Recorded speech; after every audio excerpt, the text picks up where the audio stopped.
free nsahye ensemu na yenkwa amanyo ensemu Koku Anyihodo eye enkane eye trefo abedi chede ma akatama so manyoku NDC opanyi ani abre pa se krodom ye dwumade ye di ni wo hasei no emu ba akoso big agenda no opanyi chese NDC amanyoku nkanka mabru no wonsore nya no nya amanyoku ni si wesanse obi opanyi bi tise ye Johnson asiedu nkati ase so no be titire ni na opanyi ne gina ye sie bi na afesoro de ne ma bɔ ne bɔ na nhwe ye kyena party de ni beda na ebutu Ebra Koku Anyihodo ekasa ewo big agenda dwumade so enwode tu dwase NDC amanyoko ni titire ne yesi edunkatia opempaipai mu ya bibia na ne boafu senti anhwe ya edentitemu beba amanyoko no emu pettiness na meka no ahye dunkatia on fan charuna that's how he is nti eno na aba be wie ba bia yedre eno ka ho but that is like yes say we won't support me openly and that is how undemocratic he is and chairman bi eni hobium.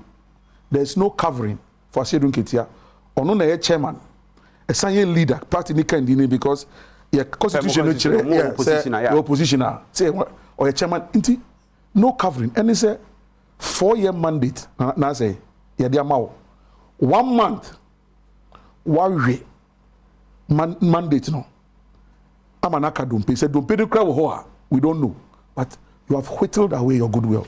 Esanse na watwe etwa mu no menti bi nwase eba ye wa amanyoko nim efa edom kuma mpanimfo a wayi wo mo ewo mrahye bedwafie ho nti obega agenda dwumade so no na nasa yampofo ajeyi ade to Koku anim se ebe yanka ontu amanyoko nim mpanimfo efo na ochiremu se senti a orasi edunkatia ade to dwa se wo mo eyen sakraye wo mrahye bedwafie no enya de a etwa yi na edementi bi nwase ene beba parliament wa ahumjem nyankopo adoma 7 February and a parliament very convenient.